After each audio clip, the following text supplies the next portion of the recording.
Welcome back to another episode of Beer, Bacon, and Bros. As always, I'm Alex. I've got Adam right here. What's going on? Got Chris right here. We're at the Annex location like we have been for a couple weeks now. NFL draft to talk about, 2 beer reviews. We're going to start off the episode with a beer review in a second here. I say plus we got a little bit of NHL talk. Yeah, Stanley Cups are quickly approaching. The Stanley Cup is quickly approaching. So as the resident hockey expert / biggest fan of in the room, in the room at least. I'm going to have to give a lot of talking, and these two are just going to listen. They did come up with their 2 random picks to win it all, though. No, I'm going with. Okay, yeah. Just save it for the NHL segment. Yeah, we'll save it for that. And I don't know anything else we got for that. Yeah, so we have just a news to announce. Obviously, we're getting ready to do the beer review right here, and this will be beer number 97 for us. We'll do 98 tonight as well. So next week's episode, we're going to have obviously 99 and then beer 100. So official scores, meaning on the show and live shows. Those were what I counted. I did count the live shows. So that'll put us actually really close to 100. And it's just been the breweries that we have done plus shows. So official beer reviews, basically. So do we have anything special or anything the fans would like to see us do for our 100th beer review? So, yeah, if you're following us on Instagram, you've obviously seen the question I put out there for us to do our 100th. Some crackhead that came in at number 1 said moose piss. Do you actually know what moose piss is? Like in terms of beer review? No, I was just saying genuine moose piss. Oh, really? Yeah. Okay. Yeah. So did you know that actually, like, wait, there's a beer? No, there's not a beer named moose piss, but that is actually like a term for like just the last bit of like sediment that's in the bottom of your beers. Like if you drink just a Bud Light and there's like foam and like hot water by the time you're done. Yes, that is called moose piss. Legitimate, 100%. No, that was a shot in the dark. I looked it up, so that's pretty wild, isn't it? Give me a whole bunch of backwash beers. Yeah. Basically, that's what he was asking for. It's almost like the Jersey Turnpike shot where they just take the rubber mats and just pour that into a shot glass. Yeah. Oh, that would be terrible. How much money for you to do that? The what bar and how much? Am I drinking? A good question. Yeah. What bar is am I drinking like the whole thing or whatever comes out for that mat into a good shot? 1 ounce pour of that mat? And I gotta drink the whole thing. Yeah. What bar? Because I'll tell you right now, depending on the bar, it'll range from like $10 to $100. All right. You want to do something? Do something local, like our favorite hangout spot when we were back in college, Saloon. Probably a solid 50 spot. Yeah, that's legit. I would say that Moose because Saloon was decent and like most of their drinks were kind of average. Yeah. So I mean, you're gonna get like bourbon, vodka, stuff like that. But if you were talking somewhere like Pearls upstairs where you could get some crazy cocktail. I was thinking more like Latitude. No, like if you're thinking like Latitude, like Cotton Gin upstairs, stuff like that, like 200. 200? Yeah. Saloon though is 50. Thirsty Parrot? You gotta do it, yeah. Brother, that's all Hennessy. It's just I was literally gonna say the whole mat's Hennessy. Probably like $50 25 there. You trust it a little bit more. But anyways, that was just a shot in the dark when I said moose piss. I was just being funny because being on the show, I was like, oh, I'm gonna give my little input. But yeah. I mean that literally was like. I did not realize it was an actual like a beer thing. Yeah, isn't that pretty cool? Yeah. So the more you know that. Yeah. But we have had some entries. So yeah, if you're watching this, you're interested, DM us on Instagram, Facebook. If you know one of us personally, text us and tell us what you want us to do. Whatever I guess gets the highest votes is whatever we'll go out and get to be the 100th official beer review for the podcast. So we're pretty excited about it. Bud Light. Yeah. It's not something. It's not going to be Bud Light. Do a craft beer. It's going to be some kind of craft. So, y'all ready to get into beer number 1? Yeah. All right, sweet.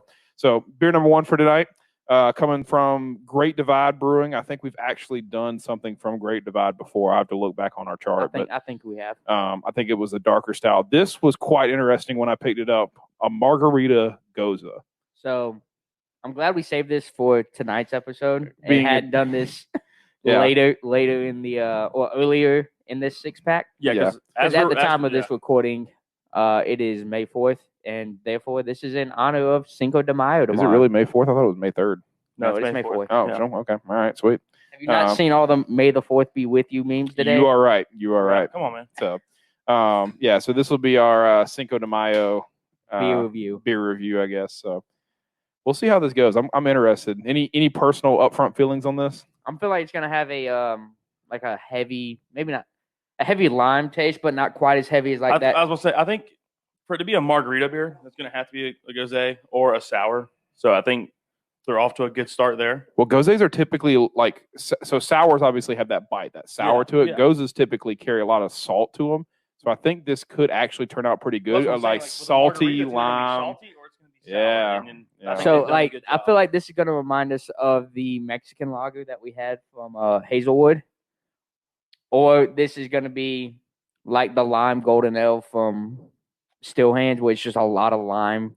And if that's the case, I know. Hopefully, it's not the one from Palmetto. It was like the salted lime or whatever. Oh, yeah. No, that thing was trash. No. Neither one of the flavors came through. This is better than that already. Like Chris's expression already showed it was good. This is more like the Mexican lager from that's what I'm hoping, because the lime golden, I'm not a big fan because it was like way too much lime. I got to look back because I'm pretty sure we've done something from Great. Bro, that hit like a sour. It's got something to it. I got like that, like back of the jaw, like lockjaw tang right there. That like you would like a sour mixing like a Warhead used to give you, like it would make your like the muscles back here kind of lock up. Yeah. Okay.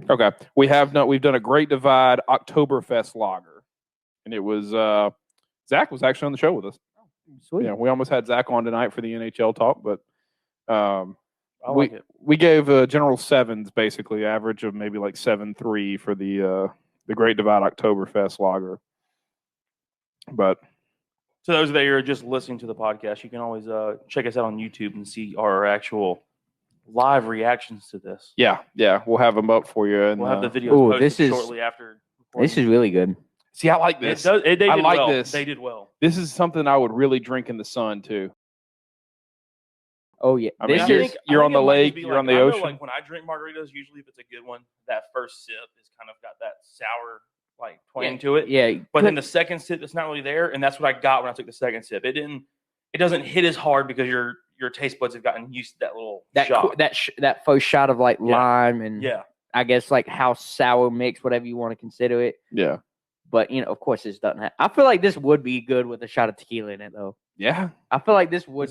If they put like in a pint and gave you like a little tequila shooter, little head over there, or like top you off.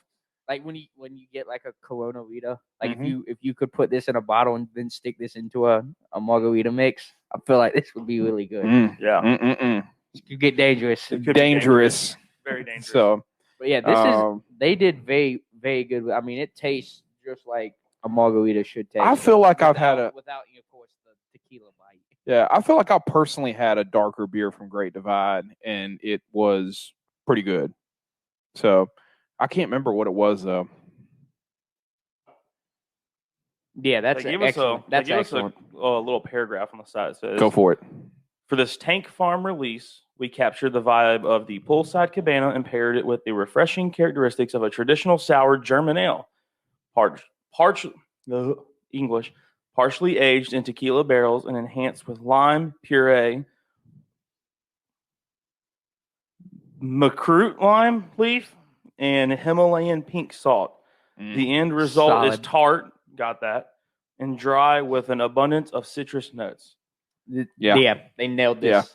That's the agent in the tequila barrels. Good call. Great call. Good call. Name that type of lime right there. Don't be embarrassing him like that on video. Macroot or something like that. Okay, I would say it's Macroot.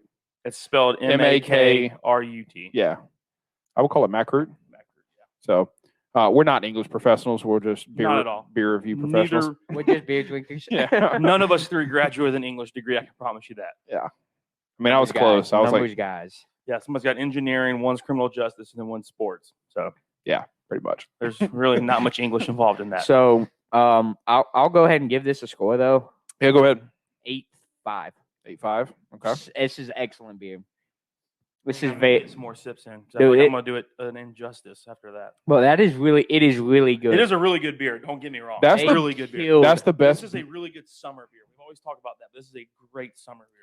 That's the best beer. Ooh, maybe not. Maybe not. That's a top 2 beer from the 6-pack that we've done here. we rated the Wiseacre Milk Coffee Stout in the mid-8s. So it all depends on 5.8% alcohol. If that influences anybody's decision. Oh, well, Yeah, I just not reverse really. them numbers. That's what was my score. Is that how you did it? No. Oh, okay. You did it. I just All told him. There's no way he knew. I mean, he looked at the can for 8 minutes over there. I mean, I don't know. Yeah, he may have been just one of the sneaky one on us. Nah, I didn't know what they. Man, exciting. So, while Alex is picking up his score, as always, make sure you give us a subscribe on YouTube. Like, comment, whatever you want to say. And if not, interact with us. We'll if he tells us to do something, we'll probably end up doing it. Yeah. If there's a beer that you want us to do, we're certainly going to do it. So, or something you want us to talk about, let us know. Yeah. I'm gonna say 8-1, dude. 8-1. Yeah. Okay. All right. I think that's fair. It's one of those where if I was going through Total Wine and saw it, I would pick it up. Yeah, I would absolutely. If I saw this again somewhere, this would be this one I would grab. It's going into the list of Create solid your- beers that you're going to be okay with. Like they're If going you to had come to- in through. They're going to come in clutch for you. Did we ever say we're great at Denver, Colorado? Yeah. Okay. That kind of makes sense, obviously. Continental Divide, baby. Yeah. 8-4. Okay. 8-4. Solid. So Solid. 8-4, 8-1. Is that what you said? Yep, 8-1 for me. 8-1 and then 8-5, 8-5. yep. So all good scores. Definitely a recommend. Obviously, if you're from the Colorado area, Denver, Colorado Big area, thumbs up here for this one. this needs to be something you're trying. If you can get it where you are, I mean, if we can get it on the East Coast, obviously you can probably get it. Yeah, if you're pretty much somewhere out in anywhere.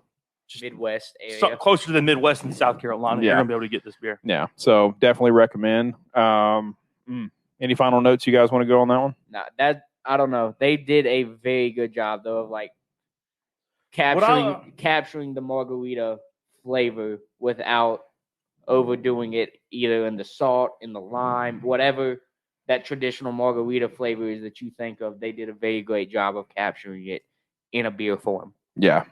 So it's got the lime smell and taste to it. The salt's there, the sour's there. But the sour's there in a way that I like it because margaritas, the sour mix to me sometimes can just be overpowering depending on where you go or who makes it. Yeah. Oh, yeah. And it's just like it almost feels like you're just drinking like heartburn, just ready to go kind of thing. They did a good job of capturing the essence of sour, but in the beer way to where it got away from the sour mix. Yeah. So it's there, but it's not going to just like ruin your day. Yeah.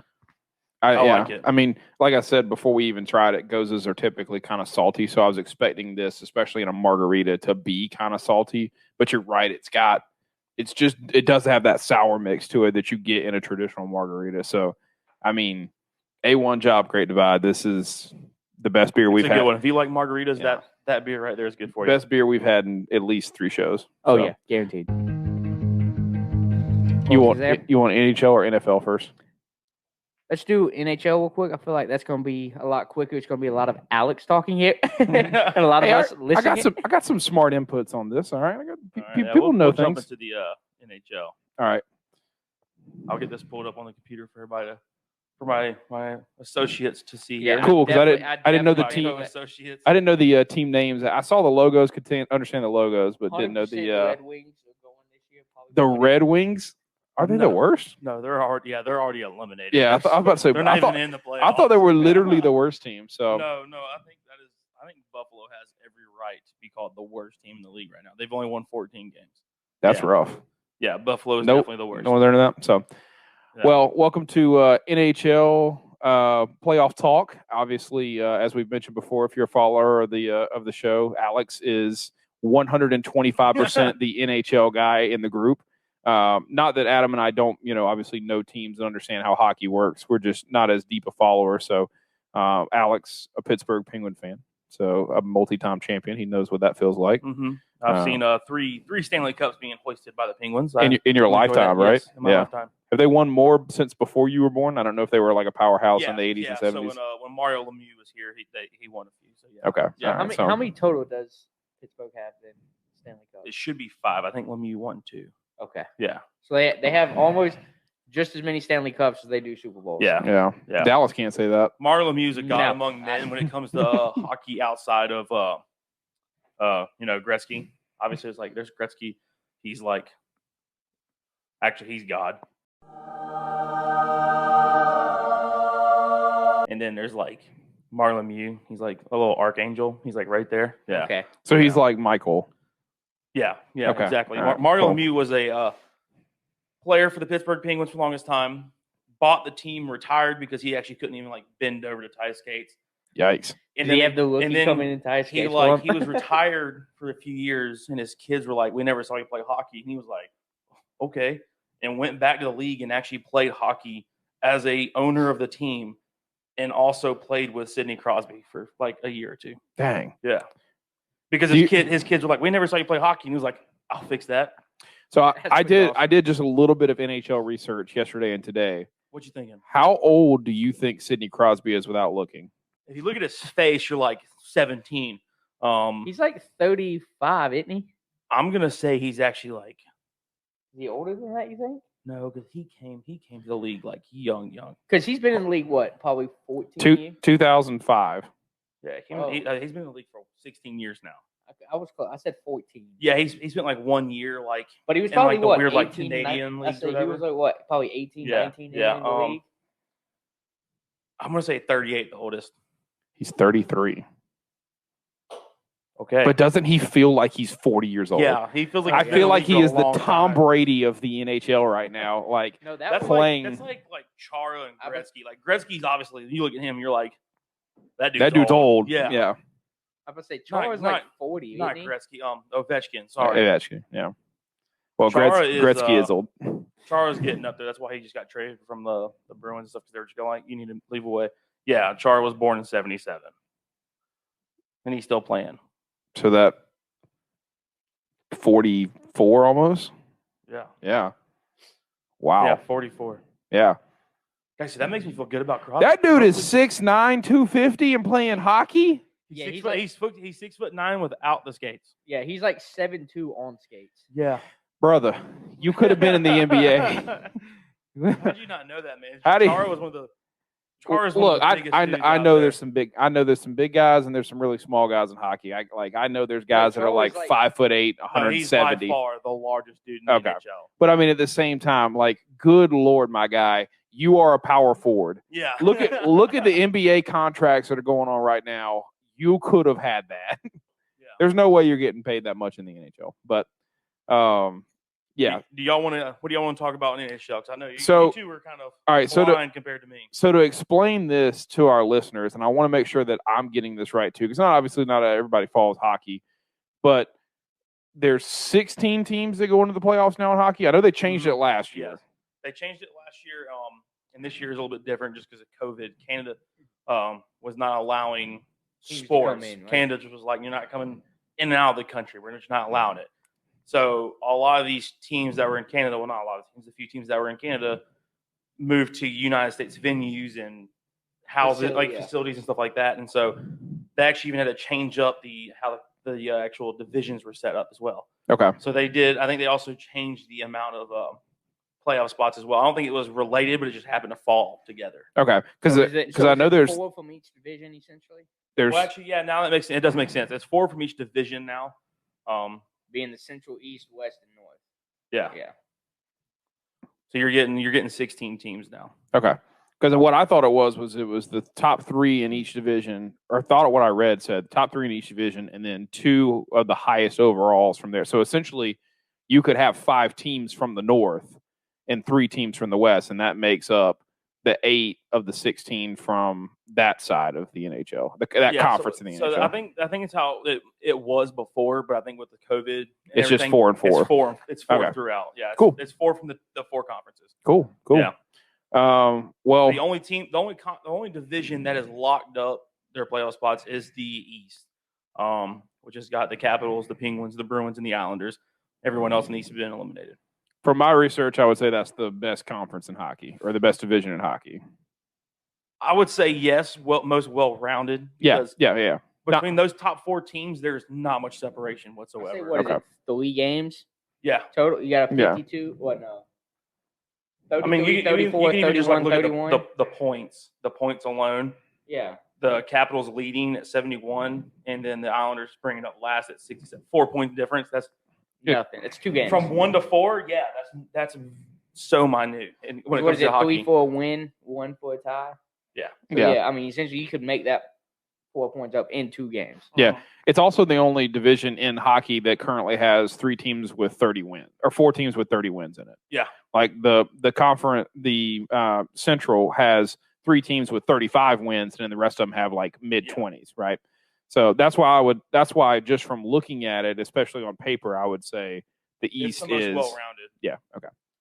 Which also makes it one of those things where it's like we've seen in, especially if like you're football fans or baseball fans, The SEC. You're going to be playing those people from that division multiple times. Yeah. And if that whole division's winning that many games, that just shows that they're literally just beating the hell out of each other. They're just it's So come playoff time, a weaker division could stand a little bit better chance.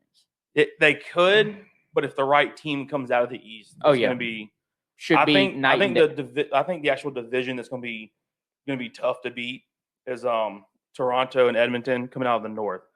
I mean, they haven't even logged the 3rd and 4th seed, but I don't think it's going to fucking matter. Yeah. I think those 2 teams. It's going to be Toronto and Edmonton coming out of the North Championship, and then they're going to be the team to beat from that side of the bracket. I got you. Okay. So do we know? Is it like from what I saw? I East? could be wrong. I think it's North and Central on one side and East and West on the other. Okay. Yeah. Okay. But the way they restructured everything this year, it's kind of got me confused. I looked for as hard as I could find, and I actually saw like an actual like prediction of a playoff bracket, and it showed North, Central, and then East, West on the other side. I got you. Okay. So I guess for me, the 4 teams I'm kind of seeing making it out of, I guess, the their respective division. Yeah, would be. I think Vegas is going to win the West. That's a sleeper pick, though. Would be the Wild. I do. Hey, fun fact: Vegas has made the playoff every year they've existed. Not 4 years now. Yeah. Hey, but still, I mean, don't knock my fact. No, I'm just kidding. Yeah, that's what I'm saying. But yeah, they've been a Vegas has been a very respectable team. Yeah. Yes. And it's just the way that the NHL handled the expansion. The way the NHL handled the expansion was perfect. They gave everybody basically a shot at one player from every team. And then what Vegas did was they took a bunch of middle of the road players and brought them that into could a work system. together and brought them together. And since they all worked together, it just created this one magnificent team that worked in unison. Do you miss your old goalie? I really do, man. Because after we've gone through our goalie drama, and he's still in the playoff hunt, I'm just kind of like Pittsburgh was like. Well, granted, they thought Murray was the answer. Murray was also like 10 years younger. Like, why would you not bet on that guy? Yeah. But it was like the moment we got rid of Fleury, Murray was just like. Didn't pan out. Hey, I'm going to win you like 60%, 70%. And then we're just like, yeah, but we're used to, like 75 to 80 over here with Fleury. It hurt Pittsburgh. Yeah. So, I don't know. So, coming out of the West, like I said, I think Vegas is going to win it. But I like the sleeper pick of the Wild. I've always liked them too as a team. That's very possible with Minnesota. The North, I can't pick. I don't know, Toronto. It's rough, man, because the North, like the Oilers and the Leafs, literally have some like the most efficient goal scorers on those 2 teams. Like, I just know. I mean, anytime I've ever played like NHL a game, like if I got the Leafs, I was never mad at it. So that's who I'm going with. All right. Okay. I don't like any of. Oh, I know I'm not picking the Bruins out of spite towards Brett just because he was shout out to Brett Ebner. He was a big Bruins fan, so we always had to hear about it. So nobody likes Boston. You either love Boston or hate them. I'm not a big fan of any of the top 3 teams, so I'm going with the Islanders. You're going with the 4th seed out of the East right now. Yeah.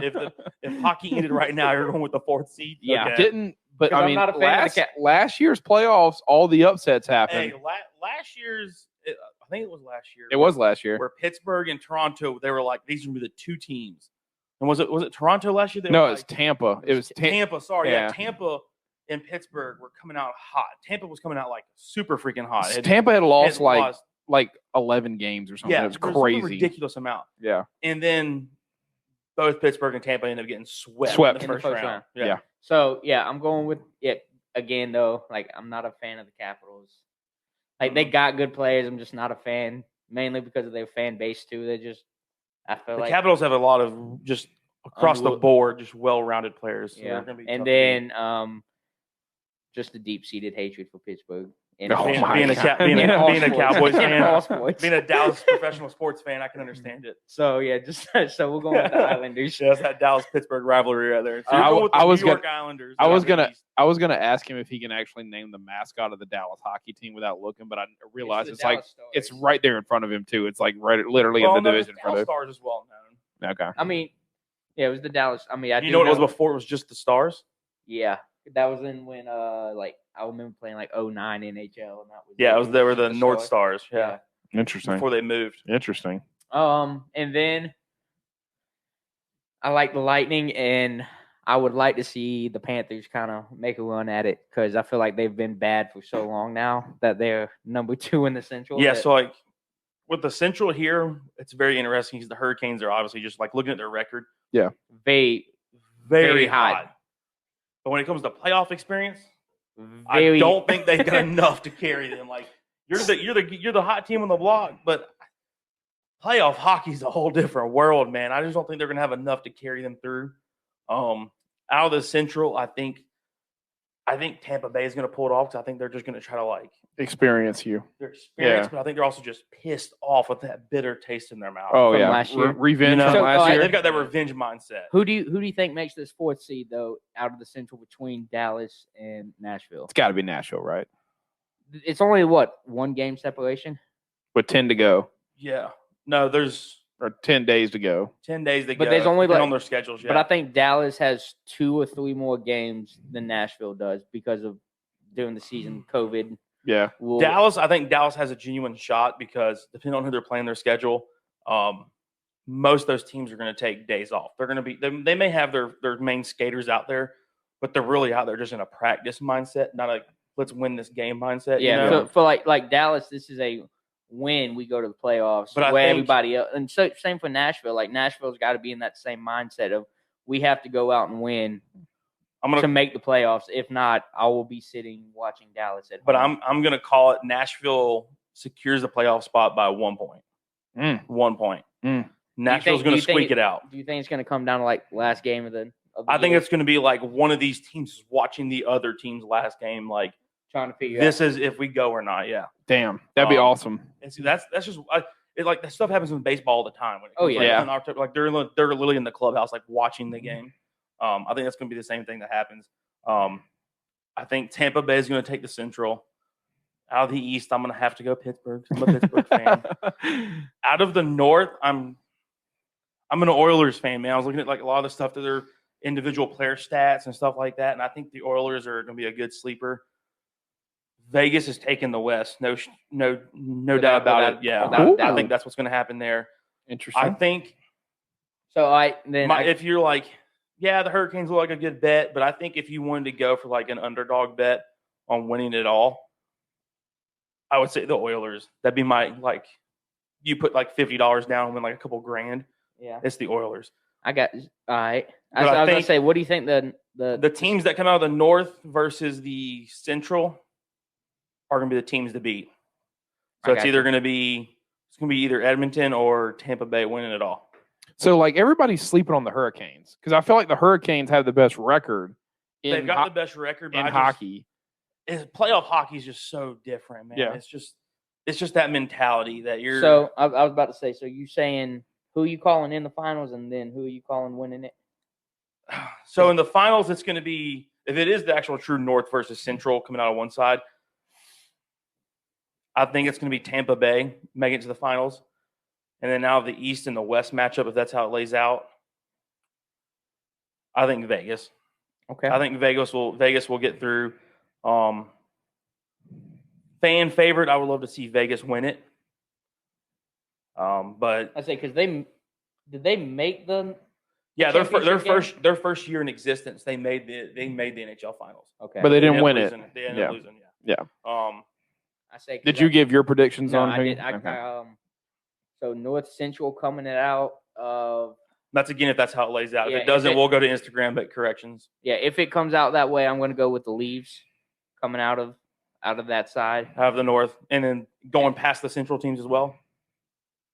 Yeah, yeah. North, like Toronto the winning Leaves. the North, and they're also beating the Central Yeah, to yeah. go to the finals. Yeah. Okay.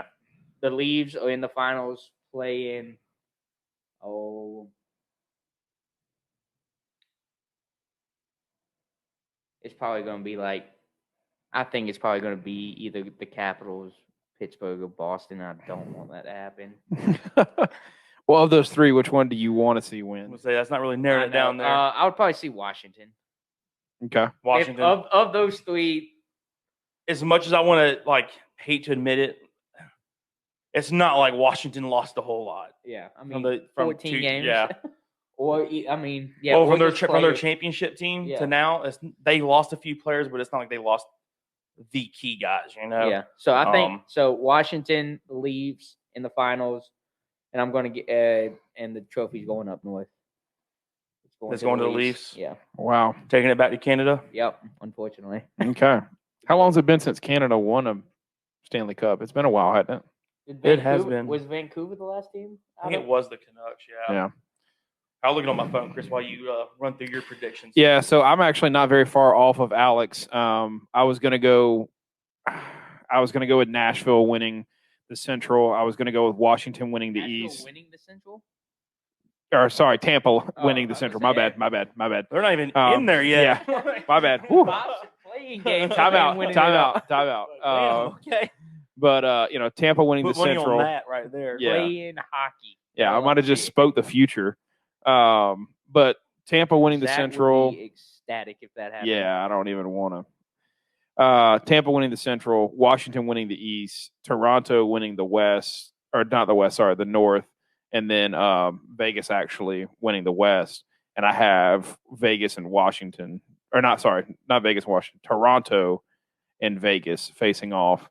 And I would say that Vegas is going to win it. But that's just based off of statistical numbers. Again, that's just, what's on paper. Okay. I mean, but, for me and you, that's what we got. I'm going to have to stop us. We were wrong. 2020 was when Tampa Bay did win it. I think it was 2019 when Pittsburgh and Tampa got swept in the first round. Oh, okay. I thought Tampa just won it. Yeah, Tampa Bay did win it. It was the year the Capitals won it is when Pittsburgh and Tampa got swept. Dang, can't believe that's been 2 years. But yeah. Our other relative hockey expert, the one that's actually played professional hockey, Trevor Johnson, said I want to know what he picked.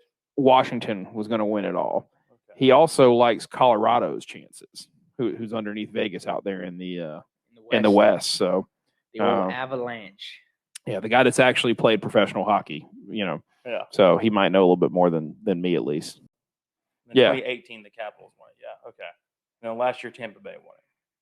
So maybe it was when the Blues won it in 2019 is when Tampa. That was when Tampa Pittsburgh got swept. Okay, yeah. So because the Capitals went through Pittsburgh to win theirs. That's right. So we were going for the three-peat, and that made it even more goddamn bitter because we were going for the three-peat, and then the fucking Capitals and Ovechkin's little Russian bitch ass.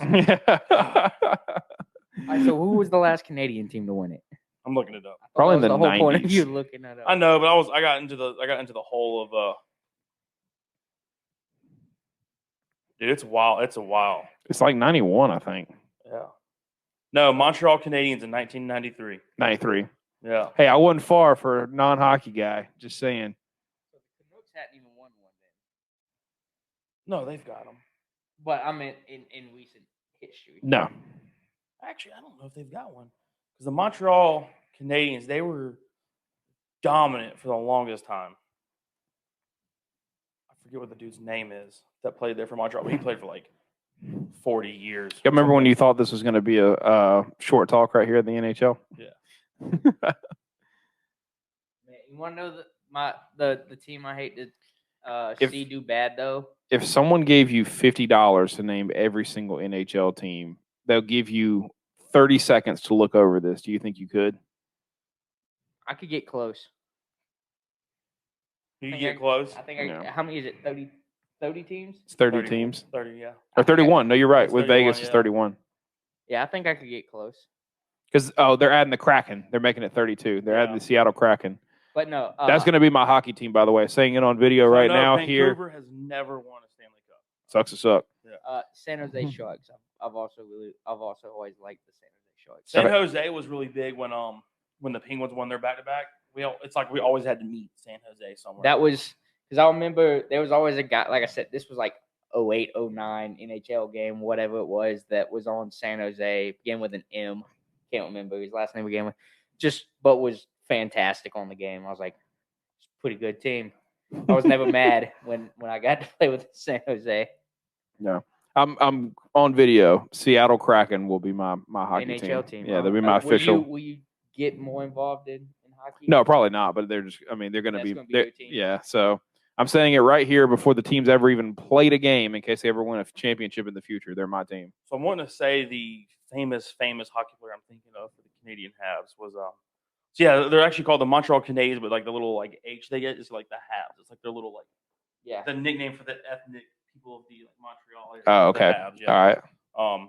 It's Maurice Richard, the Rocket. Yeah, that dude played for ever the longest time ever. Colorado Avalanche. NFL draft recap. Obviously, we made our mock draft. I felt a little more confident in us than I told us. You said 15. I felt confident. I thought 15. We were doing good. 14 and a half was the line. So 14 and under, 15 or more. And I mean, that's less than, that's us thing. That's basically us getting less than 44% of the draft. I said, yeah. We just had to get 44% of the draft right. I said less than 14 and a half. Y'all two both went over. Yeah, we both went over. Yeah. And it didn't work out for us taking it. Wasn't just us either. I mean, there was like a 36% group of people that said, hey, I think they're going to go over. I think they're going to make that. So it wasn't just Alex and I, but of those who voted, 36. It's hard with the NFL draft because there's so many random trades that happen. Well, that's the thing. Like this year, it was kind of interesting. This year, people were saying like, the line was a little bit higher. There's typically 2 trades in the first round, I think is what the average is what I heard. And this year there was 5. And people actually kind of called that going into it. There was a 3.5 line on the trade bet. Like the actual bet in Vegas was 3.5 trades. So if you took the over, congratulations, you won money. It's just like little things that happened. Like it was fairly obvious Dallas's first pick in the first round was going to be a cornerback, some sort of corner. Yeah. Well, the 2 teams before them drafted the 2 corners that Dallas was eyeing, and then Dallas was like, you know what? Screw this pick. We're trading. We're going to try to get something. You tried to recover. Well, kind of do damage control. Well, we didn't. I don't think we did damage control. We traded back because we knew we could still get who we wanted. I don't think you knew who you wanted. Just from an outside perspective, I think that Dallas made that move because Philadelphia called and said, hey, we're interested in moving up. We really want to go get Devonta Smith. And you guys, we're probably planning on taking Surtain or Horn. We're probably happy with either one of them and said, you know what, fine. That gives us a little bit more time to figure out who we want. So, I mean, at that point in time, Penei Sewell was off the board. Oh, yeah. Slater was off the board. So, like, the 2 top offensive linemen were also off the board. Mm-hmm. The top 2 corners we were probably looking at were off the board. And so, at that point, Chris texted me, was like, hey, how do you think y'all about taking a linebacker? I was like, we don't need it. And I'll be damned if at the 12th pick we didn't take Micah Parsons. Yeah. Who we were drooling over in our last video, by the way. I think that was a great pickup for you guys. Yeah. Which, paper, if you had to go defensive player, that's a great pickup. Well, on paper, they said this is probably the best defensive player in this draft. It is. It's not a question to me. And so, but now, if you look at the Dallas linebacking core, on paper, we probably have the best and quickest linebacker core in the league. Well, now that the man of glass is retired. Well, Sean wasn't in that. I mean, it was Mr. Concussion is gone. Well, we replaced Mr. Hamstring with Mr. Broke Neck in Vander Esch. Yeah. Unfortunately, you got a lot of talent at linebacker, and I mean, I think that's kind of one of the reasons that Dallas was comfortable. I tell you, Slater wasn't off the board by then. By the way, Slater went at 11. So, we picked at 12. Yeah, but I mean, at 10, you could have took him if y'all were interested. Yeah, I don't think Jerry Jones and company were ever interested in offensive linemen. Not till late. Based off the way we drafted, it looks like defense was our focus this draft because we only took a receiver and I think 2 offensive linemen. Yeah. One out of Marshall and then one late in the round. You took the boy Izzy Akwamu. Took the boy in the 6th round, 6'4". I'm telling you right now, this guy, like Israel, is cool and all, but the man has been literally avoiding playing safety his entire life. He's going to be playing safety. And he's going to be playing safety for Dallas. I mean, he chose South Carolina because Will Muschamp told him he could play corner.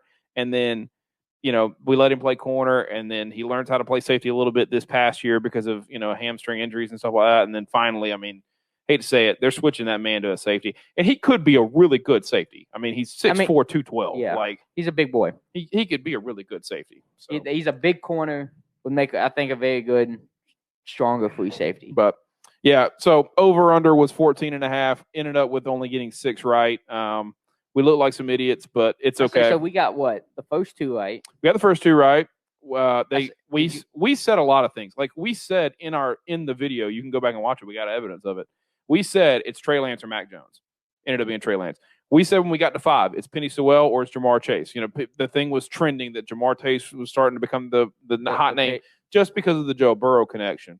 Jamar Chase goes, right? But we went with Penny Sewell. Well, in our mock draft because of us looking at the other experts. Saying, like, we said it was going to be one of the 2, but we just those 2 picks back to back. We gave you 2 options for each one.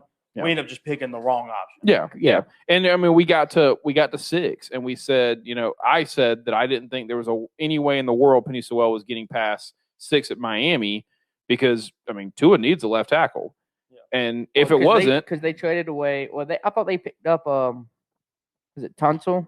Laramie Tunsil? Yeah, they did. But Mr. Gas Mask is pretty much not as good as people thought he was. But I mean, it's a good reference right there. Everybody understands. Yeah, if you don't understand, it did go viral on Twitter again. Come draft day last week. Literally, yeah. Did it really? Yeah. It popped back up on Twitter. Yeah. So and they're like, dude's not gonna be able to live that one down. They're like, throwback. Let's think about Laramie Tunsil today. It was his picture. Whoo. Yeah. Struggling. Yeah. But I mean, I said I wouldn't say he's struggling, but I said, I didn't think his character's struggling. That's about it. Yeah. We thought there's no way Penny Sewell gets past 6, or it was going to be Devonta Smith. Ended up being Jalen Waddle. I mean, they like Jalen Waddle better than Devonta Smith from Miami. And I mean, that's Tua played with both of them. Tua probably has a pretty good perspective of who he wants. So yeah. But I think the shock was really that the Panthers drafted J.C. Horn. I mean, that was kind of the first corner or the first defensive player. As DB1, first defensive player. Yeah. It was also earlier in the first round than anybody expected to see a defensive player like that to go. Yeah, I mean, there's so many needs. It seemed like it almost kind of like that. I want to know what the Panthers saw. Like, I'm not saying J.C. Horn is a bad player at all. I'm just saying it was just they may have jumped the gun by like a few picks, but if they wanted a DB, that was the only one shot to do it. Yeah. Listening to a little bit of the radio, following the first round that very next day, that Friday, it was like, people said that you can really tell that the teams didn't get to interact with players as much. Like, obviously, we didn't have the combine, so you didn't get to have all of these players, in front of recruits. So it's basically, coaches and scouts and who got to put eyes on players, and the people that you felt comfortable, like if you saw them in person, you felt comfortable drafting them in the first round. Yeah. And that's what you saw basically happen with a lot of these teams. A few years ago, I want to say it was Myles Garrett, but I could be wrong. When Belichick was talking to the player at the combine, and he was coaching him through the thing, and it was one of the linemen, and he was like, man, you're a hell of a player. Ain't no way in hell I'm seeing you back at 30. No, it was Mike Tomlin to Chase Young. It was Mike Tomlin to Chase Young at Washington. He said, "That's what it was." Yeah. Mike said, "I hope I'm never in a position to draft a player of your caliber." Yeah. He goes, but it's those interactions when they're all together, the combines, and seeing that, like, but you that can was get like, a more accurate representation of when players are going to go because. But that was like during the season, though. That was Yeah. during the season when that interaction occurred. No, see, I think it's something different. Bill Belichick also said the same thing. I'm gonna look it up. Mike Tomlin and Chase Young had the same. Oh, you're right. You are right. That was during the season. Yeah, it was something that Bill said. I think Bill said it to one of the quarterbacks that was like throwing around. I think it might have been Andrew Luck he was talking to. But Tomlin said the thing to Chase Young. He was like, pretty much saying, hope I'm never. Yeah, because it was on the sideline. Miles Garrett, like him run over, and he was like, I hope I'm in a position to draft somebody like you, man. Yeah. Not saying because he's a bad player, but saying my team finished so bad I could get somebody as good. Yeah, my team has to win basically 3 games for me to be able to get somebody of that caliber. But I mean, you saw like Matt Rule came down to South Carolina and watched J.C. Horn. I don't think he actually got to see Patrick Surtain in person. Mm-hmm. So he felt more comfortable with J.C. Horn. He put eyes on that guy. Same thing, and this is still not a great pick for me. I thought this is the biggest reach of all. But the Alex Leatherwood pick at 17 for the Raiders. I mean, but yet somehow they turned around in round number 2 and still got Trayvon Moore, the safety. Yeah, I mean, I guess what everybody was saying was Leatherwood was probably a second-round guy. Yeah, absolutely. And most people were saying Trayvon was a first-round guy. Like, he was going to be the first safety taken. And nobody took a safety in the entire first round. So, I mean, several corners ended up going. But, it was just, it was interesting. wild. It was interesting how, some of this kind of played out compared to the experts. So come next year, I really think we'll sit down and we'll make our own. We'll just, Our own mock draft. yeah, we'll figure, we'll put it in our own perspective because obviously we can do just as good as the professionals can because the professionals basically got 6 right. So, we also did call the Teddy Bridgewater trade out of Carolina. We did call the Teddy Bridgewater trade. I think that was Alex actually that personally said there's no way that the Panthers are going to hold on to all of these quarterbacks. Yeah, so the only reason they're doing that is because it's trade bait. It's for something. I think trade bait is the actual word I said in the video. Yeah. So I remember us talking that Teddy could be on the way out with Sam Darnold and them potentially wanting to bring in the day before the draft. Yeah, something like that. The day before the draft. Yeah, and I mean the Jets ended up trading we were pretty hot on the Greg Newsome pick, and the Jets ended up trading back, I think, if I remember right, and Cleveland ended up taking Greg Newsome, so he still went first round, kind of where we thought he was going to go.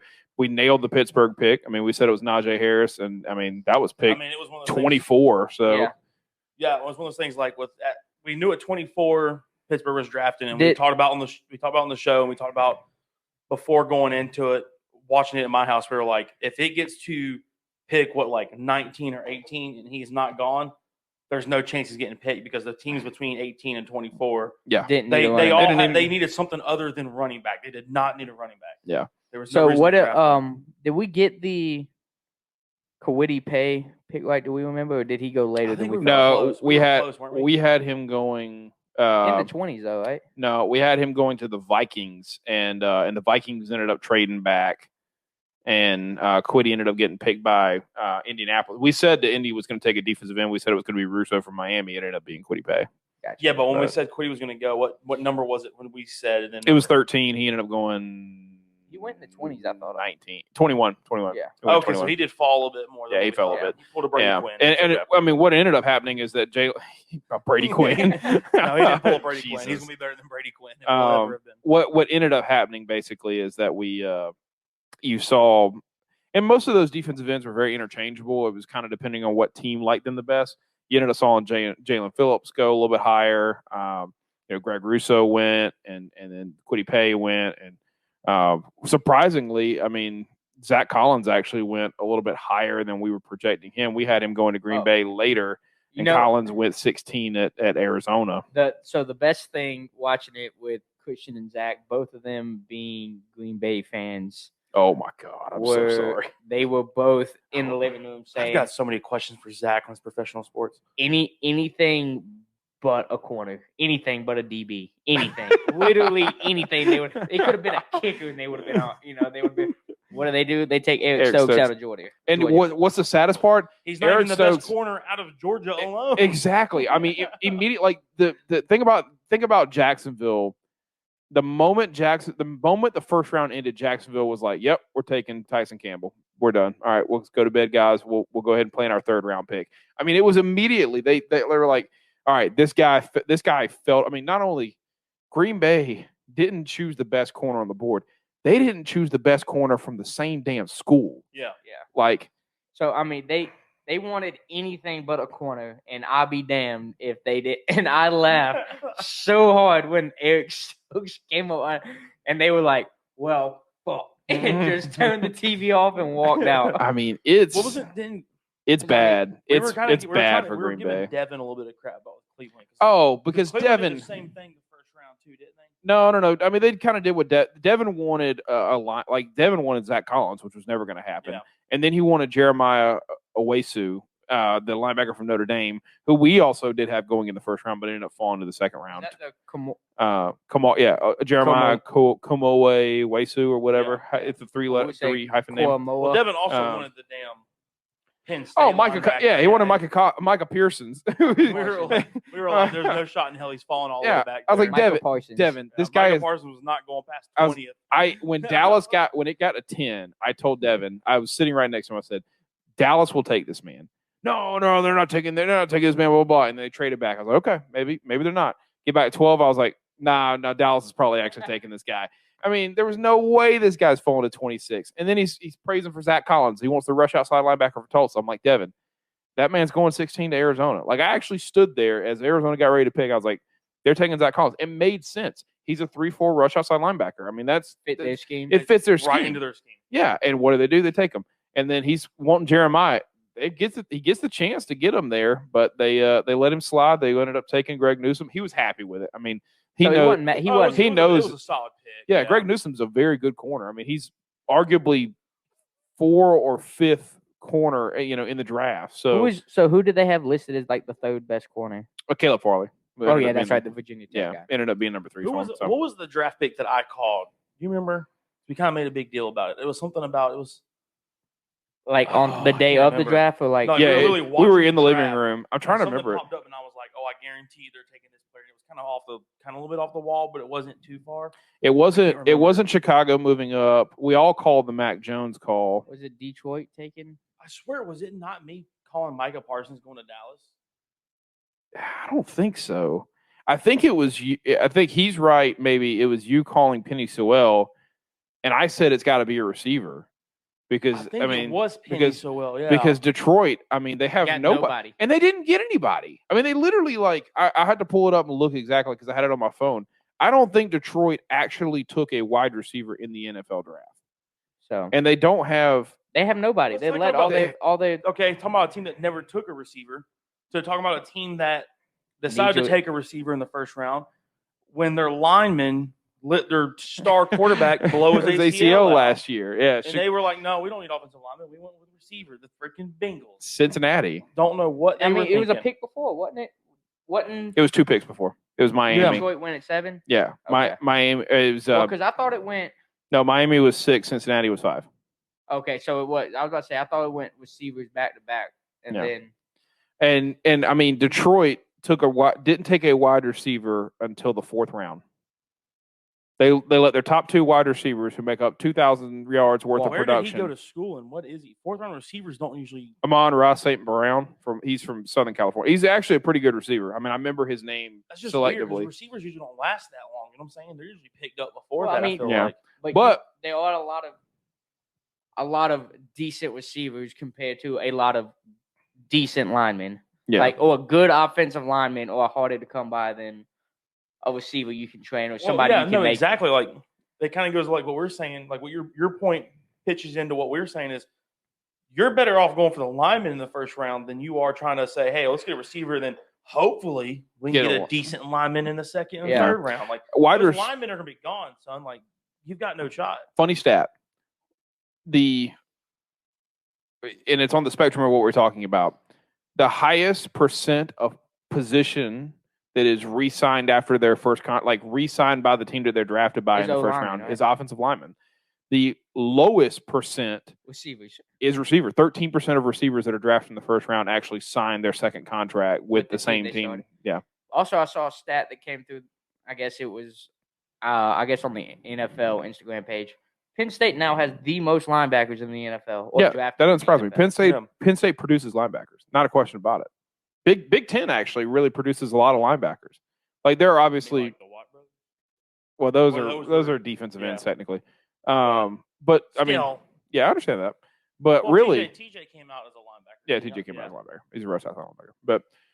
But yeah, I mean, Penn State, the Big Ten, they produce a lot of solid. Now, where you see the real the speed talent is actually pretty much in the SEC and the Big 12. Like, a lot of corners, a lot of safeties come out of those areas. I say because Stokes ran like a 4.3. Oh, congratulations! It doesn't matter if you can't cover anybody. I know. I said the kid's fast as hell. Congratulations. Good chase down speed. It's the same thing we talk about. The same thing that we talk about when we were going to the mock draft is like the DB can be fast as hell, but also if he's 5 inches shorter than the receiver, like you brought up during that video, it was like it doesn't matter. He can keep up with him because that receiver's just gonna be able to jump over him. Yeah. I mean, did you have any favorite picks from the first round that you looked at and you were like, man, that's a steal for that team, or like, man, that's going to be a really, really good fit? Bears Justin Fields. Justin Fields fell down way past what I thought. Trey from North Dakota State. Trey Lance, you like the pick to San Francisco? Like I said in the video, I think he's gonna be like one of the next. Oh, that's what you called. That's what you called. It was Trey Lance to San Francisco. I think that's what it was when everybody. But also, I think I was a little bit inebriated that night. I think we also called. Well, we called it at like after pick 3. Once Trey Lance went to San Fran, we said 15. They're going Mac Jones. You know, the Patriots. Mac Jones. Everybody we started like at our house when it got to like pick 11, and we saw who was between the pick on the board in New England. We were like, "Holy shit, Mac Jones is going to fall to New England." And like, I mean, no, it was like pick 3. I was sitting there with Christian, and because we were going back and forth as far as Trey Lance or Mac Jones to San Fran. I was still thinking Mac Jones. Like, I guess Belichick has to be super excited about getting Mac. I think Jones, he probably the dude's got to be like, he's just got to feel like a genius because all right, you saw Trey Lance go. I mean, for me, I'm sitting here going, okay, the moment Justin Fields comes off this board, I'm trading up to the next pick to get Mac Jones. And as soon as he went off 11, I think is when Chicago got him. I've been, hey, Dallas. Listen, I'm coming to get this guy. Right, I just need to trade picks with you. Like, let's figure it out. We need to swap. I don't care. I would not have waited for that, but I mean, he knew. He's like, all right, Dallas doesn't need this guy, right? I think it's Minnesota was next after him.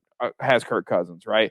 And I can't even remember who 14 was. I think it was Miami again, but didn't need him, and he was just like, hey, this is my guy right here. And the pick was in. I mean, it took him 50 seconds to put that bad boy in. You saw, was it the 10-minute timer? You saw 8:57 pick. I think between New England and Pittsburgh in the first round, those two, Pittsburgh and New England, had the quickest time to turn a draft pick. Because as soon as it went to Pittsburgh, it was like 9:55, 9:40. Pick is in. And it was Najee Harris. And then when New England it came up, it was like 9:45.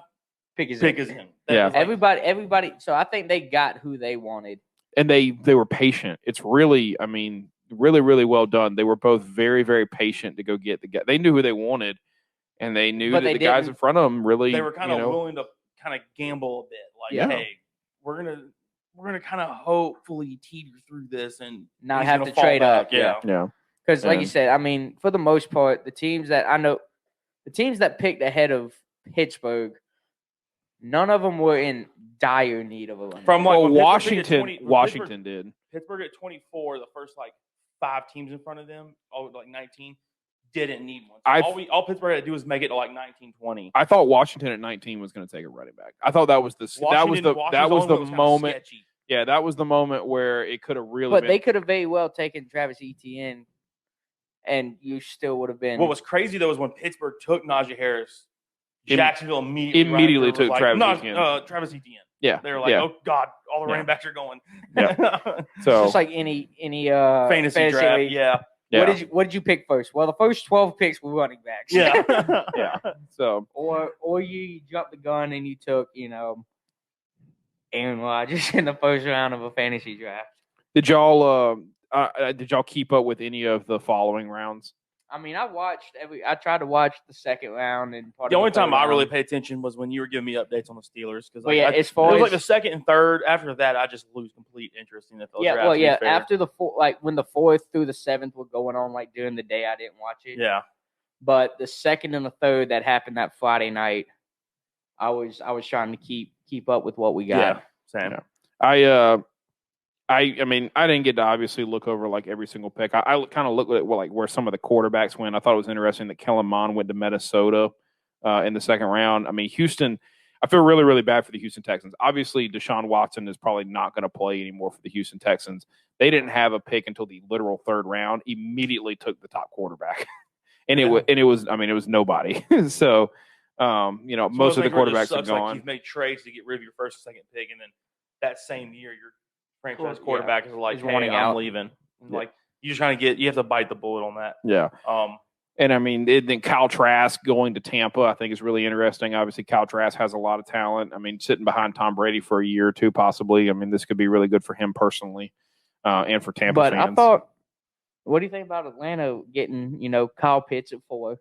At this point, at that point, it was taking the best available. That was a shocker. Yeah, that was the best available player. We said the same thing at our house when we were watching.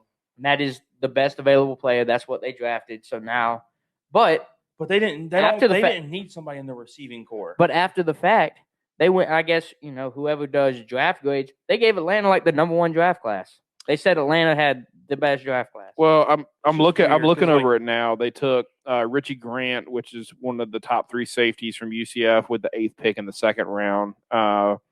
They took Jalen Mayfield, the offensive tackle from Michigan, in the 3rd round, which is actually pretty great for them. That's a steal. We had Jalen Mayfield going to Baltimore at 30 in our mock draft. So, I mean, this was a guy that was getting 1st-round grades from a lot of guys. You're getting in the 3rd round with the 4th pick at the 3rd round. And then they took another corner, center, defense. I mean, they filled most of their defense out from there. So, I mean, I think overall they actually did have a very good draft, but it was, again, Kyle Pitts. The first pick at Kyle Pitts was just shocking. They did not need a good receiving core. But now, I mean, you're looking at having a. Well, Atlanta fans now feel like that when they took Kyle Pitts, that's basically them saying, okay, we are going to trade Julio Jones now. Because they want to trade Julio Jones. They want to get Julio's contract out. They want to get rid of Matt Ryan, too. They want to get those big contracts off the books right now to kind of help them start the rebuild. Yeah. And but at this time, I mean, you're looking at having now Julio Jones, Calvin Ridley, and Kyle Pitts. And Hayden Hurst. And Hayden. Yeah. And Hayden was probably, I think his 40 is top 3 quickest tight end 40 times probably when he came out. Yeah. I mean, he's still, again, a top 10 tight end in the NFL. So maybe this does mean, did they trade Julio? I mean, New England's obviously interested, but still, Detroit needs wide receiver. How big's Julio? 6'5"? 6'4". Yeah. And Kyle Pitts is 6'4". Calvin Ridley's what? 6'1". I mean, you got a lot, and he's quick as hell too. I mean, you got a lot of size. So you got a lot of size out there in your receiving core. Yeah. That when you get to the red zone where they've had issues, they're like, all right, I'm going to throw it to my 3 options of 6'4" plus. Yeah. Go cover them. Now we're going to win games 45-44, but I mean, maybe. I don't know. What's his name? Koo, the kicker. Isn't that his name? Yeah, Hey, listen, Koo's a good kicker. Yeah. He'll give him some extra points in there, some more extra points, a couple field goals. Don't knock Koo. Pittsburgh drafted a punter. They'll be knocking. They did. Georgia Tech. Yeah, the 260 punter. Yeah. Boy's a unit. Yeah, he is. Hey, he's just saying he can take some shots. All right. Yeah. I had one thing that really stood out to me from the following days after the 1st round. I thought the Jets ended up. I know Atlanta, you say, got one of the highest grades or the highest grade. I thought the Jets did a really great job. I know you're somewhat of a UNC fan. You know Michael Carter. You knew Javonte Williams. Yeah. Michael Carter, the backup. Oh, yep. All right, so the number 2 running back at UNC last year. These were his college stats. This is who the Jets got with the 4th. I think it's the 3rd overall pick. No, the 2nd overall pick in the 4th round. This is who the Jets got. Michael Carter, 5'8", 202-pound running back from UNC. Was a senior, so he's 22 years old. His senior year of college, he had 150 carries. He had 1,245 rushing yards. That's an average of 8 yards a carry. 9 touchdowns, basically 300 receiving yards and 2 touchdowns. Expert, but 8 yards a carry is it's pretty damn good. That's gonna get you paid in the NFL. I tell you that. And this is somebody that in the NFL, you're a first ballot Hall of Famer. Best running back in the league to ever exist. Like, I mean, what did Williams have? I mean, he was up there near the 1,200 yard mark as far as rushing. He was too. Yeah, both of them were 1,000-yard rushers last year at North Carolina. Wild. So it was. I mean, that's a steal for kind of a later round. Fourth round. I mean, that is a steal, baby. That's a guy that can instantly help you, probably. Oh yeah. I mean, if whether it's as a backup or either as a every down. Or 2 out of the 4 down back. You know, if you decide not to punt and you're like, hey, let's go for it on a 4th and 1, like I can get you 2 yards. I can get the first down. Another cool thing that happened related to Michael Carter, the Jets make sure I'm saying this right. Yeah, in the 5th round, traded up to pick a safety out of Duke, Michael Carter II. This is the first time in NFL history they've had Michael Carter and Michael Carter II. Not just same names, but the same team drafted guys with the same names in the same year. Both were named Michael Carter. Yeah, that's pretty wild. Both being unrelated. Yeah, pretty cool stuff. Yeah. Pretty cool stuff. Went to schools in North Carolina. Well, I mean, they went to rival schools. Yeah. Within 90 miles of each other? Yeah, North Carolina and Duke. So that's pretty cool. Only other history that happened in this draft. I take that back. There's 2 other historical things that happened in this draft. The SEC once again had the most players drafted ever. They had 65 players drafted.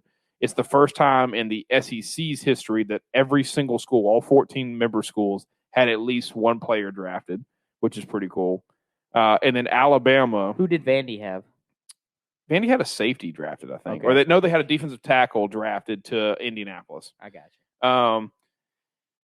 And Vandy actually had more people drafted. They had 2 people drafted. I take that back. 2 or 3 people drafted. They had more people drafted than Tennessee or Auburn. So, which was pretty cool. I figured the receiver out of Auburn Yeah. would have been Cleveland took Anthony Schwartz. Yeah, or that guy, Schwartz. yeah. That's it, Schwartz. Yeah.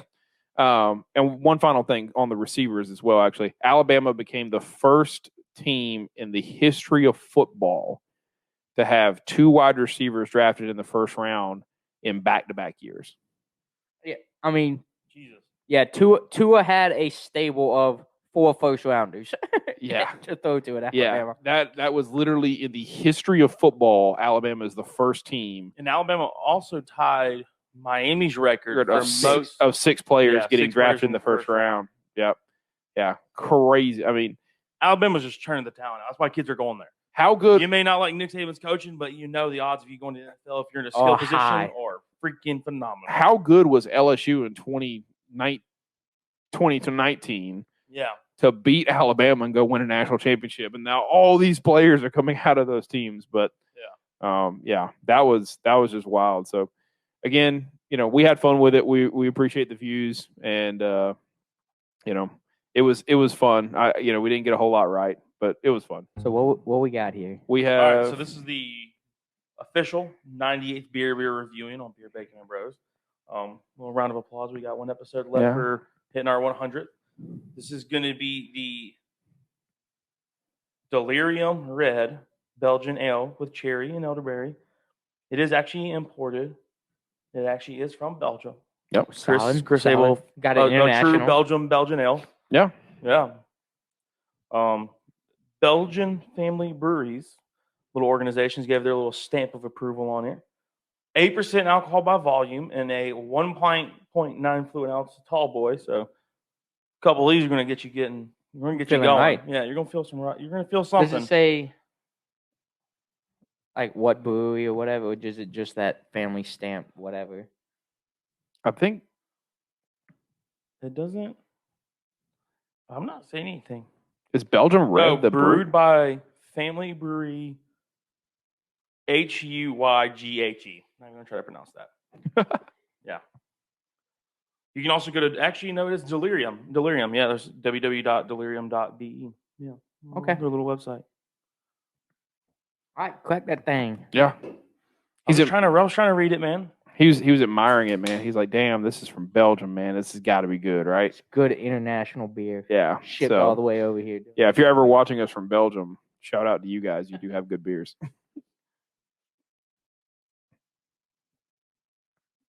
Yeah, you can definitely taste the berries in a very good way. Okay. Very good way. I was kind of curious about that reaction because you were very... I'm so used to red ales. Yeah. Or like just like red Irish beers. red. Yeah, like Irish reds, stuff like that. Nah, no more Irish reds.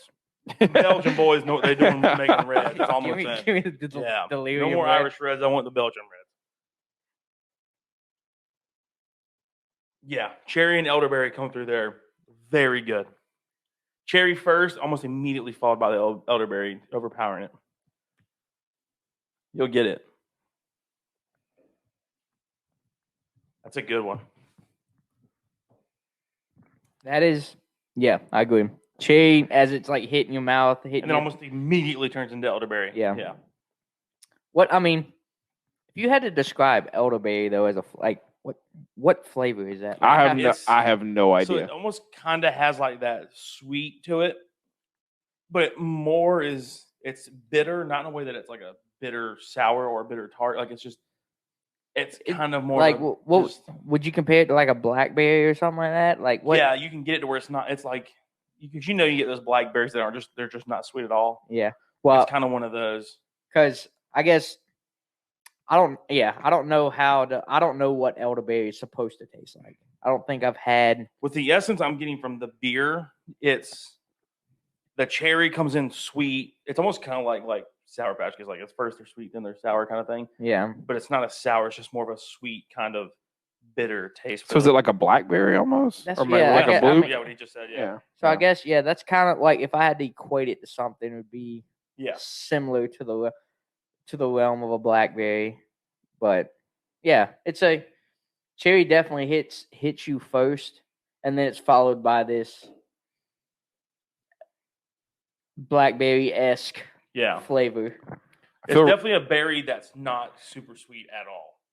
I feel really bad because I'm pretty sure one of our listeners just told us to. Yep, they told us to do a delirium for our 100th beer. So probably not going to happen. We're having one right here for number 98. But that's unfortunate. We'll see. We'll see if there's another delirium style that we can go for. The elderberries look almost just like a blackberry. Yeah. I felt like I knew what it looked like. You see what I'm saying? It's sweet, and then almost that bitter elderberry comes through. Yeah. And it's not bitter in a bad way. It's just you lose the sweet. Like not from the alcohol percent, because 8 is a little bit high, but it's also not like egregious. But this feels kind of heavy, doesn't it? Sweet tart. Yeah. Sweet and tart. Yeah. With earthy undertones, I get that. Yeah.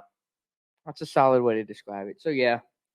Tangy. That's the kind of word I'm looking for. Tangy and bitter. Yeah. It's not tart, but it's kind of just tangy. It's got like that.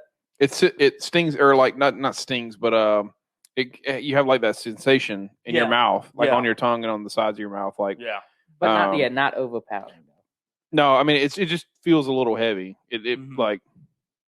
But does this sits a little heavier though than like an Irish red? I feel like. All I gotta say is, if you gave me a few of these and I didn't know it was 8%, I'm gonna be drunk. It's good. Like it is. It is this sweet. Beer is just going back. It's going back. Like we talked about, the elderberries kind of sitting a little heavier and giving you that tartness, but it still feels sweet. Like you're in your aftertaste. Like after you've swallowed it, sitting in your mouth, it still feels pretty sweet. The whole experience has got that sweet, naturally just good flavor to it. That is a pretty damn good beer. It is. I was a little surprised. Especially for it to be imported too, and to hold the flavor the way it has. Yeah, we've had some imported beers where we felt like no, imported, not imported. But I know. Palmetto couldn't even make it from up the street, one state. Up the street, hour and a half. So, it is. Man, I feel like this is the best combo of beers that we've had in a while. Like we haven't had an episode, a good 1-2. Probably the last 5 episodes, we haven't had two good honestly, beers. The last time we've ever had like solid 1-2s.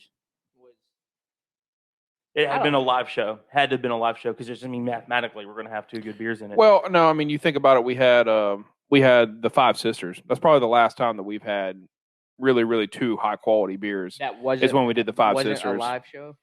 But that wasn't. It wasn't a live show. Wasn't a live show. And then once again, the Sisters was pretty much a lot of sours with berry flavors in it. Well, yeah, because I think we did the Sisters late December, wasn't it? When Austin was here. Yeah. He came back in town for it. Yeah. Well, I think we did the Sisters. Yeah, we did the Sisters since doing our last episode at Swamp Cabbage. And for those that don't know, we're talking about the Goose Island Five Sisters sour beers. Yeah, they're like aged and reserved. And I think we did originally it was like a 2011. I think we did the 2013s is what we could get our hands on. So, yeah. Do you remember the Melvin Sour Volume 1 and then the Grand Tinton Mocha Porter? No. That's the last time that we had back-to-back. What date was that? What was that? No, because Porter sounds I know this because the Melvin Sour I brought back from Wyoming.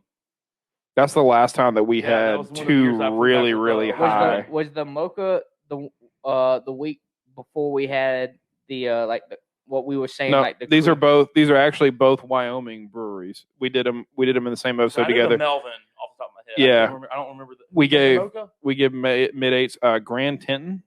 Grand Teton. Yeah. If you'd have said, granted, it's a very hard word to pronounce. If you said, it's T-N-T-O-N. Tinton. Yeah, is what I would say. Teton. But yeah, both of those were mid to high 8s for the 3 of us. So that's the last time that we had an episode that we had actually like 2 really high quality beers in. Look at you go Wyoming. Look at you go Belgium, and then look at you go Great Divide, baby. Yeah. So Great Divide, that episode was in December, and we're sitting here in May came now. Back from Jackson, Wyoming. Yep. So,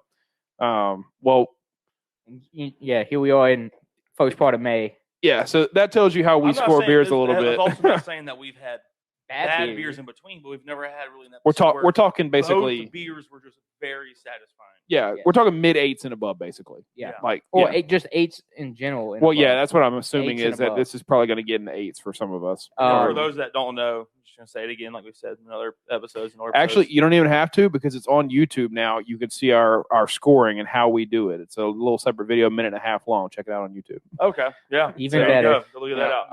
Our little scoring scale is a little different, and as Chris said, I knew we explained it in one of our recent videos. I didn't realize we had cut it out. Yeah, I cut it out. I cut it out. So. 8 flat.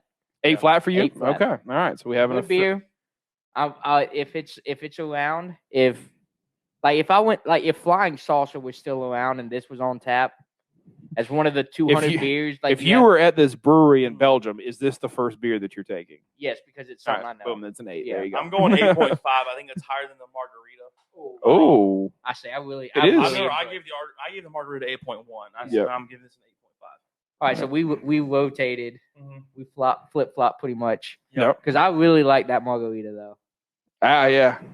That's it. That was a solid beer. You're a margarita guy though. I do like margaritas though. I like this one because the beer wasn't terribly expensive.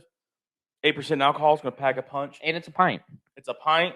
Well, I guess it's also going to actually have good flavor to it with a high alcohol content. Yep. So you can actually drink and not realize what you're doing. How many you think you can finish a 6-pack of those in one sitting? I could finish a 6-pack. Like he wouldn't get up off the couch. Like, what am I going to be able to do after the 6-pack? That's what we're at. That's the true question. I can finish a 6-pack. So we got this body can hold 6 of those. You got a 3:00 kickoff. You got a 6-pack of those. You finishing that before the kickoff? No, because I want to remember the rest of the night. Because if I drink 6 of these before the 3:00 kickoff, I mean, you essentially there's going to be some liquor play going on, and because at that point in time, I'm drinking a drink. Yeah, you know what I'm saying. I'm looking to do damage. Yeah, because I'm looking to do damage. Yeah. That's a great way of saying it. At that point in time, I'm committed. My liver has come out to play, son, and we are going hard. So, because I guess what I'm saying though is like you could get at your tailgate spot 10 a.m. You got 5 hours, right? 10 to 3. You got 5 hours to drink 6. I mean, yeah, I could personally, but I'm with smart about it. I'm with Alex though. I am probably slam 2 in the first hour or so. There's also gonna be a lot of water bottles in between. A lot of water bottles, some food. This is all I'm drinking. That's all I need is those 6 from 10 to 3. 10 to 3. Yeah. Well, because I true. Like let's say we're at the tailgate for Carolina. Because 3:00 kickoff for Carolina game. So you're walking to the stadium at 2:30. You know. Oh, I gotta go to the goddamn game too now. Well, yeah, you got a 3:00 kickoff to make. Yeah, but we tailgate for the games. You never said nothing. Most of the time, we don't go into the games. You're going to the game. Oh no, I'm not drinking 6 of those because through that game, that buzz is gonna start wearing off. Okay, so you're saying if you just strictly tailgated the game. If I strictly tailgated the game like we normally do, I could do 6s before 3:00 because I think I'm gonna go through what Chris is saying. By the time the Carolina game would end, it's gonna be like, okay, let's wrap this baby up and let's head home, kind of thing. I got you. Yeah. Is that where you were gonna go with that? Yeah, I mean, what I was gonna say is that this is all I'm gonna need. And he was talking about walking to the stadium. I'm walking with one in my hand. I'm putting it in the trash can before I get to the gate, basically. I mean, I'll be the guy that chugs it in the damn ticket. Yeah, just you got to take a roadie. So let me get one more sip of it. I'll give my score. I'm very happy with this one. Oh yeah, absolutely. That was a very good beer. I'm going 8-1. I think we're all in the 8s. So where'd you get this one? So these are actually, if you're Waco? watching us from Columbia, South Carolina, so from the Waco Beer Garden here in West Columbia. Yeah, which is a really solid spot. So if you're with us here in just Columbia, good to know South Carolina, there because we've taken a few people to Waco that just they're not really big into the craft beer scene. Well, but they have a little bit. This is a good thing to describe. Like, hey, if you really want something that's kind of like fruity and like cherry, well, without being sour either. They have 10, 15, probably 15 to 18 beers on tap, and then they've got a plus huge the entire fridge behind you. Yeah. So I mean, I think actually their exact number is 14 or 15. Okay, but you got a huge, multiple coolers with multiple different styles of beer. And even if they do tap out of something, they rotate immediately. Not only that, but it's not being replaced with the same. So it is something new. Changing. It's always changing. So I mean, they'll probably have the keg will change to a completely different brewery. Yeah. So I mean, if they have 12, say 14 on tap when you get there, they might have 5 or 6, depending on where that where that keg is. 5 or 6 different ones waiting to be put in place. Yeah. Yeah. By the time you leave from getting there, you could have seen it still be 14 beers on tap, but could possibly be 5 to 6 new ones have been thrown up there. Yeah. Yeah. So to wrap up the scores again, 8-1, 8-5, 8-0. So first time in a long time that we've had 2 beers in one night in the 8s. So yeah. But yeah, if you're watching us on YouTube, make sure that you're subscribing to our channel. We're always doing 2 beer reviews every week. We'll get those up. Typically, these videos go live at 12 o'clock on Fridays. We call them beer 30 is what we've been calling them on Instagram and making them go live. So you can find us new beer reviews every week, Friday at noon on our YouTube channel. And always like, comment, and subscribe. Yeah, share the post if you see it. Appreciate it. Appreciate it, guys. Thank you.